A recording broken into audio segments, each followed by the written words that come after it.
And in this video, let's discuss about chapter number 1 of SCMP, that's Introduction to Strategic Cost Management. Many of us CA Finance students omit this chapter, right? So let's quickly revise it, okay, from the exam perspective alone, okay?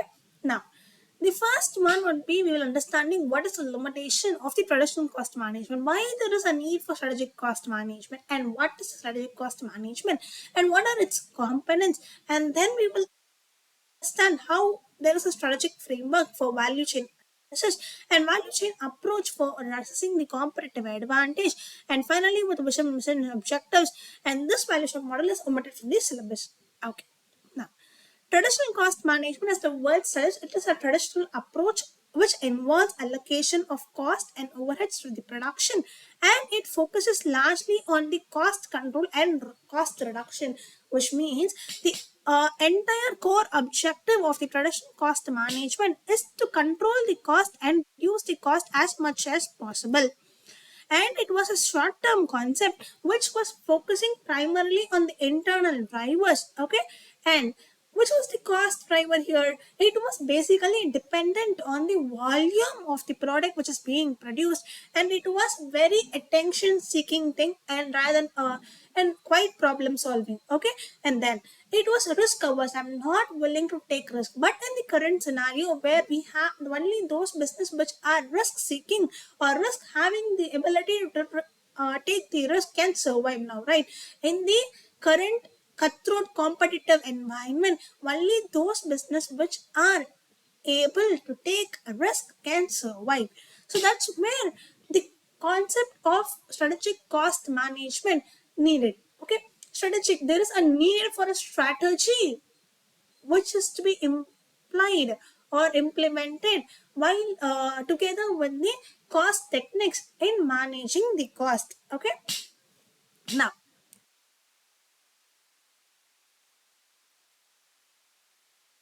strategy, what does a strategy mean? A strategy is a set of actions taken by a manager of a company to increase the company's performance.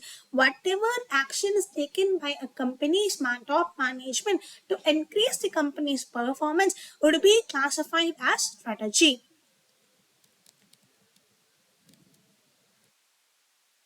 Example, there could be some preventive maintenance uh, to eliminate unexpected breakdowns, okay. So that is again a strategy. So strategic cost management can be referred to as the managerial use of cost information explicitly directed at one or more of the 4 stages of the strategic management. What are stages of strategic management? It was, we have read this in interlevel, right? Stages of strategic management. One is formulating the strategies, okay, and then communicating those strategies throughout the organization, developing and carrying out the tactics to implement the strategies, and developing and implementing controls to monitor the success of the objectives. Let's repeat.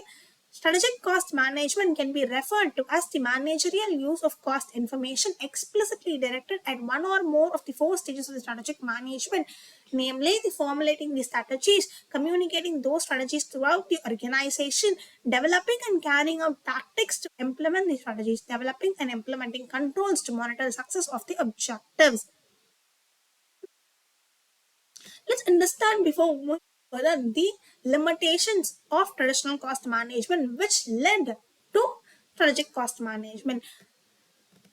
Traditional cost management ignores competition, market growth, and customer requirement. It focuses on excessively on cost reduction. It ignores dynamics of marketing and economics. It has a limited focus on review and improvisation.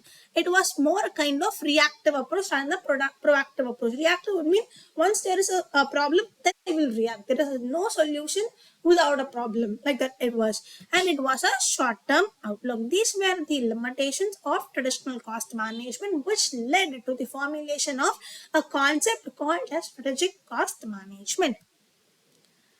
Now, application of cost management techniques so that they improve the strategic position of a business as well as control the cost. So it was value creation. They improve the position of the business. It increases the perceived value in the minds of the customer. as well as to control the cost. It also involves integrating the cost information with the decision-making framework to support the overall organization strategy. We take decision as and when it is necessary, as quickly as possible. So it is linked. The cost management techniques are in and its related information are linked with the decision-making techniques. Okay. It is not limited to controlling cost, but using the cost information for management decision making, not only to prepare cost sheet, but also to analyze and interpret strategic cost management is being used. The basic aim of strategic cost management is to help the organization to achieve sustainable through product differentiation and cost leadership. Only the main objective of business is to earn profit that could be attained via advantage. That competitive advantage is to be sustainable over a longer period of time. Competitive advantage can be achieved either by product differentiation or cost leadership. Cost leadership is producing the necessary quality products at the lowest possible cost, while product differentiation is producing innovative products and selling them at premium prices. Right. Now, let's move on. Components of strategic cost management. Strategic cost management primarily revolves in a three business team. One is value chain analysis, cost driver analysis, and strategic positioning analysis. Value chain analysis to analyze what is the value created by the business. Cost driver analysis, what is driving the cost, why does this cost being incurred, that is being analyzed. Strategic positioning analysis, where my business is being positioned in the industry outlook. Okay. Now, strategic positioning analysis, cost driver analysis, and value chain analysis. Analysis. Strategic positioning analysis is a company's relative position with its industry matters for performance. Strategic positioning reflects a choice of a company makes about the kind of value it will create, and how that value will be created differently than the rivals.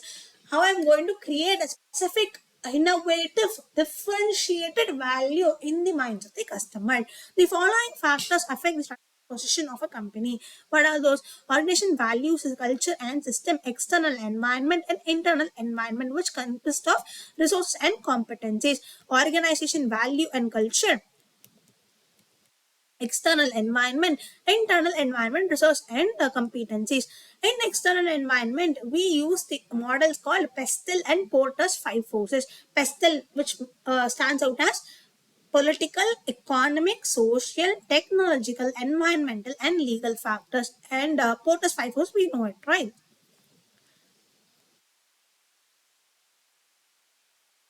Now, just give me a minute. Okay. Now, cost driver analysis. Cost driver is caused or cost is caused or driven by various factors which are interrelated. Cost is not a simple function of volume or output. The traditional cost management. However, cost driver concept is explained in two broad ways. Okay, one is structural cost driver, another one is executional cost driver. Structural cost driver and executional cost driver. Structural cost drivers are those organizational factors which affect the cost of the firm's product. The factors drive cost of an organization in varied ways. The scale and scope of operation of a company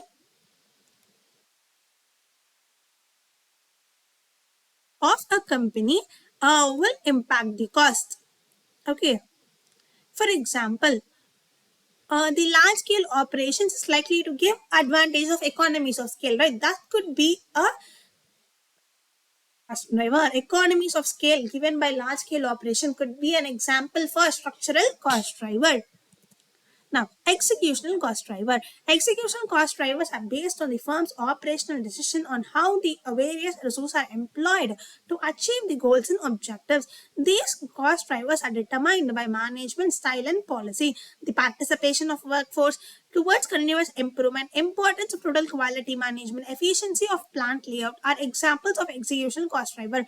Those which are based upon the implementation, okay, that will be known as executional cost drivers. Usage variance, material usage, that's efficiency of the labor. Those could be known as the material yield, that's efficiency, right? I mean, usage, right? Now, yield or the efficiency of the labor, that could be a Example for executional cost driver. A company must focus on these cost drivers, which is of strategic importance. Now, we move on to the third one, known as value chain analysis. Value chain analysis is a process by which a firm identifies and analyzes various activities that adds value to the final product. What are the value adding activities? Those would be found using the value chain analysis. And the non-value activities can either be eliminated in full or can be reduced to the maximum possible extent. The idea is to identify those activities which do not add value to the final product or service and eliminate such non-value adding activities. The analysis of value chain helps a firm to obtain cost leadership or product differentiation. Resources must be deployed in those activities that are capable of producing value valued by the customer. So let me explain this figure as to how I see it. Okay, think this as a bus or train which is being pulled. Okay, now what are the wheels? Wheels would be the primary activities. Without wheels, only compartment is there, only coaches is there. Can you move that? No, right. So the wheels are the primary activities. Wheels here would be the primary activities. Okay, there are 5 wheels. Okay, 5 primary activities. What are those? Inbound logistics, for example, raw material handling and warehousing. Okay, for the first time it is coming to our factory. So inbound logistics, operation, machining, assembling, testing products, machining, assembling, and testing products. Those which are taking place in the factory operations. Outbound logistics, warehousing and distribution of the finished products. So once the output is being produced, it is taken outside. So outbound logistics. Then marketing and sales. I have produced. Is enough that I produce? No, I have to market, right? Even though I've created, you have to post it for you all to see it, right? That is marketing and sales, advertising, promotion, pricing, and channel relations. Then service, installation, repair parts. For example, could be clearing sessions. Okay, now service is installation, repair parts. So primary activities: inbound logistics, operations, outbound logistics, marketing and sales, and service. What are the coaches? We have 4 coaches here, 4 coaches here, 4 coaches here. What are those? Firm infrastructure, human resource management, technology development, and procurement. Firm infrastructure, human resource management, technology development, procurement. Firm infrastructure, human resource management, technology development, procurement. Firm infrastructure. What are the activities covered under that? General management, accounting and finance, strategic planning. So we will be here. Okay, right? We as a professors will be here in the firm infrastructure level, top level. Okay, now human resource management, recruiting, training, and development, technology development, R&D, and product process development, procurement, purchasing of raw material, machines, and supply. So we have now the and the coaches. Where are we heading towards? We are heading towards margin. We are heading towards margin. We are heading towards margin to earn profit and to sustain in the competitive environment using the competitive advantage which is created using the product differentiation or cost leadership. You understand this train? So whenever value chain analysis question comes in the paper, you should remember this train, okay? With the 5 wheels and 4 coaches moving towards the margin. Okay, great. Now, primary activities are those activities which are directly involved in transforming of inputs into outputs, while secondary activities will be known as support activities. Strategic framework for value chain analysis. The value chain analysis requires the strategic framework. So before this, let me check whether yeah, we have it here. Porter's 5 forces. Okay. Okay, yeah, we'll move on like this. Let's say, okay. Now, there are 3 analysis requires strategic framework for organizing the various information. The following are 3 generally accepted strategic framework. One is industry structure analysis. The next one was core competency analysis, right? And then segmentation analysis. An industry might not yield high profit just because the industry is large growing. Like, the individual have to be very proper. So that has been described in Porter's 5 force analysis. One is threat of new entrants, gaining power of buyers, threat of substitute products or services, and rivalry among the existing competitors. Let's repeat what are the 5 forces which influence the profitability. Threat of new entrants, threat of substitute products or services, bargaining power of suppliers, bargaining power of buyers, and rivalry among the existing competitors. The 5 force analysis helps a firm understand the industry value chain and its competitive environment. So what does Porter describe? The value chain. Porter describes the value chain as the internal processes or activities that a company performs to design, produce, market, deliver, and support its product. Design, produce, market, deliver, and support its product. He further stated that firm's value chain and the way it performs individual activities are a reflection of its history, its strategy, and its approach to implement its strategy and the underlying economics of the activities themselves. Now, we had the things now, right? Here we discussed about five factors which are influencing. One is the bargaining power of the buyers. Large companies have a large bargaining power when they are buying from the small suppliers. Now, bargaining power of suppliers, if they are the only monopoly supplier, then they have a higher bargaining power there. Threat of substitute product or services. Substitute, for example, if there is a problem of service, like if there is an Airtel and Geo, there is a huge substitution is possible. Now that there is a threat of new entrants. Now that if Tata enters it into again, okay, then there will be again a threat of new entrant. Intensity of competition and rivalry among the firm. Please check, note these points. Okay, the intensity of competition is higher. Intensity of competition is higher. This could be a question. Okay, so please note it down. The intensity of competition is higher when firms are of more or less equal size. When firms are of more or less equal size, extra capacity exists in the industry. Difficulty in differentiation in the products. High exit barriers. This is a case where the exit costs are high and hence firm must continue in industry despite capacity at the industry level. Higher fixed cost. Firm would want to produce as much as possible. The unit cost low, leading to surplus capacity. So let me repeat it once again. Please to check which you have written properly. Okay, written properly. Sorry. So the intensity of the competition is higher when the firms are more or less equal size. More or less equal size. Well, we put it in simple words here. Okay, for you. More or less equal size. Okay, then extra capacity exists in the industry. Difficulty in differentiation, and then high exit barriers, which means this is a case where the exit costs are high and hence a firm must continue in the industry despite excess capacity at the industry level. Then we have high fixed costs. Okay, so this is given. These are the 5 points. Okay,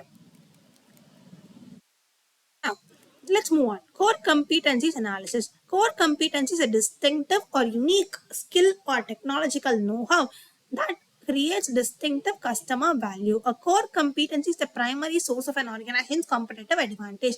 It could result from cost leadership or product differentiation. These are three useful tests identifying a core competency. Useful test for identifying the core competency. What are those? End product benefits. I have to check the end product benefits. Access to wide variety of markets and difficult for competitors to imitate. So checks I have to do. Okay, core competencies can not attain superior performance and attain competitive advantage, a firm must have distinctive competencies. Distinctive competencies can be any of the two forms. Offering a differentiation advantage as perceived value is superior. That's why the customer are willing to pay more and more. That is premium price. Relative low cost advantage, which the customer gain when a company's total cost undercut those of the average competitors. Okay, core competency stems from sources. It could be either resources or capabilities. Resources means what? Resources are those factors that enable a company to create value. For example, the land and building, the employee skills, those will be known as resources. Capabilities. Capabilities refers to the company's ability to coordinate resources and put them together to productive use. Okay, with systems and things and controls in process, I am going to generate value to the customer. That will be known as capabilities. Okay, so in the value chain approach, to core competencies for competitive advantage, I have to follow the following steps. Okay, one, I should first validate the core competency in the current business. Then I have to leverage this core competency to the value chain of other existing business. Okay, use the core competency to reconfigure the value chain of the existing business, and then finally use the core competencies to create a new value chain business by itself. Okay, now the segmentation analysis. Segmentation analysis, industry might be a collection of different segments. This analysis will reveal the competitive advantage or disadvantage of different segments. A firm may use this information to decide to exit a segment or enter a segment which is profitable, reconfigure one or more segments, and embark on cost reduction. Okay, this is one of segmentation analysis. So what are the steps here? The first step is to identify the segmentation variables and categories. I have to identify what are the segmentation, what are segments, what are its nature, what is its complexity. I have to identify the segmentation variables and categories. Second, I have construct a segmentation matrix. For example, it could be ITC. Okay, it could be create a matrix product. For example, cigarettes, hotel, textile, paper, etc. Okay, or it should be based on geography, such as north, east, south, and west. Okay, then apply the segment attractiveness. Okay, say for example, this segment has good marketing channel, then I have to use it to the maximum possible. Okay, now maximum extent possible. Identify key success factors for each segment. What is the one best quality which is there in this particular segment? Then analyze attractiveness of broad versus narrow segment scope. I have to analyze the narrow versus broad segment scope. Let's repeat the points here and the segmentation analysis. This analysis will help us by following 5 steps. Okay, one is identify segmentation variables and categories, construct a segmentation matrix, analyze segment attractiveness, identify key success factors for each segment, analyze attractiveness of broad versus narrow segment scope. Okay, let's keep on moving. We should not stop anywhere, right? Now, value chain approach for assessing the competitive advantage. The value chain model can be used by business to assess competitive advantage. Companies must not only focus on the end product but also on the process and activities involved in the creation of the process. See, if I'm going to give only, assume, okay, in your writing an exam, okay, you just give it very neatly, but no content is there. No content is there in the paper at all. Okay, whether your paper will be valued by the examiner? No. So it is not only about the output which you are showing, but also the input and the process which we are doing. If for content writing, you are there in the subject. Okay, fine. That's what they're saying. So internal cost analysis. Organizations can use the evaluation analysis to understand the cost of the products and process and activities and identify the source of profitability. Internal differentiation analysis. Companies can also use the evaluation analysis to create and offer superior differentiation to the customer. The focus is on improving the value perceived by the customer on the company's products and service offering. The firms must identify and analyze value creating process and create out a differentiation analysis. Third one would be vertical linkage analysis. A company generates competitive advantage not only through the linkages of the internal process within the firm, but also the linkage between the firm's value chain and other of suppliers and users. Vertical means what? Straight line, right? So, or top or bottom, I have to make myself comfortable with, I have to collaborate with them, either the supplier or downstream activity or upstream or downstream activity. In the SCM framework, effective cost management involves a broad focus for which the porter calls the value chain. It is a strategic tool used to analyze the internal firm's efficiency. Notice its goal is to recognize which activities are most valuable to the firm and which one could be improved to provide competitive advantage. Cost leadership can be achieved through techniques like target costing, and product differentiation is directly proportional to the market movements and changing business requirements. Now, let's see. Is there any other thing which is left before the value model? I don't. Oh, yeah, we have vision, mission, and objectives. Okay, we will just understand it soon and then we'll live. Okay. A company's mission statement is a statement of the company's reason to be. Why the, okay, that is a statement being answered by the mission statement. Okay. its vision is what the company would like to achieve in the future. It's an ambitious future. Company's objectives are precise future state that the company wants to achieve. The purpose of objective is to specify what are things to be done in order to attain the company's mission and vision. Okay. So, and we end up the chapter by discussing the role of the management accountant. The management accountant is traditionally considered as an expert in cost analysis, right? So he's very good at doing the sales costing and stuff. Now, management accountants must also bring in skills like activity-based costing, benchmarking, re-engineering, target costing, life cycle costing, economic value analysis, total quality management, value chain analysis. These are things which we study in SCMPE, right? So that's what he's telling, that management accountant should be in a good position to understand and apply all these concepts. So this could be an area, another thing could be an area to be discussed, right? Now, by championing the value of use of value chain analysis, the management accountant enhances the firm's value and demonstrates the value of the finance staff to the firm's growth and survival. Yeah. So with this, we have completed the concept. So this value shock model, and just this is similar to what we have discussed, right? We have discussed that value chain analysis with train model. It's very similar to that. Same things in the top, but the primary activities differ. So that alone we will just discuss in a few minutes without much explanation. Then we will leave. Okay. The primary activities here would include problem finding and acquisition, problem solving, choice, execution, control, and evaluation. Problem finding and acquisition, problem solving, choice, execution, control, and evaluation. This is basically for service industries, but this is now not in the syllabus. Okay. This was the one which was telling. This is there in the syllabus, so please do remember. This is like a train, right? Value chain analysis is a train with 5 wheels and 4 coaches driving towards margin. Okay.